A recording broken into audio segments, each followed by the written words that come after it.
So the last part is on the basis of the product, we differentiated oligopoly into perfect and imperfect. When homogeneous product, perfect oligopoly.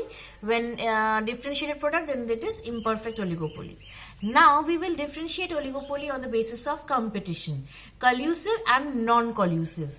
Collusive oligopoly means when a few firms, like I said in the earlier video, cartel. Hope you all remember.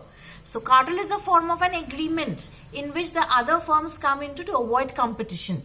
So here also in collusive oligopoly, when few firms which are in the industry enter into a cartel, means enter into an agreement that they will keep this pricing policy, they will produce in this way, means everything they decide, what will be the price of the product, how will they produce, in how much quantity they will produce, everything is discussed among the firms in the cartel, just to avoid the price competition among themselves. So that is collusive oligopoly. When firms come into an agreement to form a cartel to avoid price competition is called collusive oligopoly. Non-collusive oligopoly means when the firms do not form a cartel, when the firms do not come into an agreement and there is cutthroat competition among themselves. Okay, there is cutthroat competition among themselves, there is price competition, means the firms follow their own price and output policy without noting what will be the consequences on the other firms. Without noting what will be the consequences on the other firms, they follow their own price and output policy.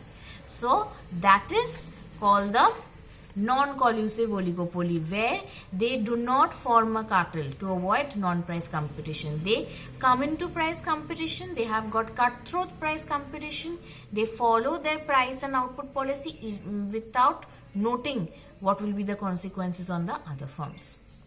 Now the last part, I explained in the very beginning of the chapter what are the bases on which we classify the market. First is the number of buyers and sellers.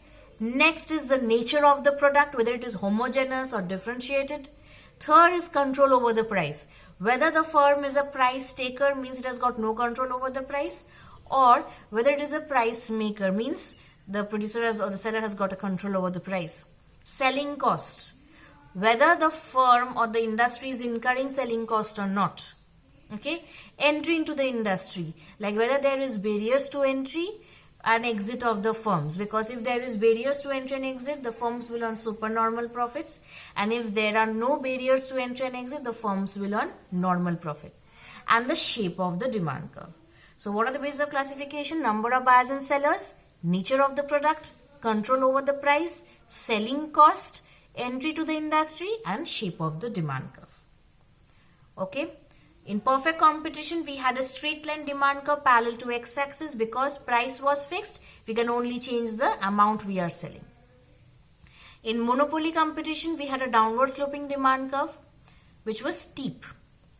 In monopolistic, we have a downward sloping demand curve again, which is a bit flatter. Flatter means when there is a demand curve which is downward sloping, which is flatter in nature, means with a small change in price, the demand will change by a large amount. With a small change in price, the demand will change by a larger amount. That time we have a flatter demand curve, which is faced by a monopolistic competition where the demand curve is downward sloping, but it is flatter. Means, acha. Next is oligopoly, where the demand curve is we cannot determine the demand curve because we don't know if one firm changes its price and output policy, how will the other firm react. Okay, so thus I conclude the market structure here.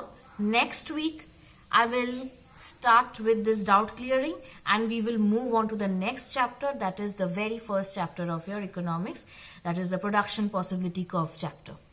Okay, so thank you.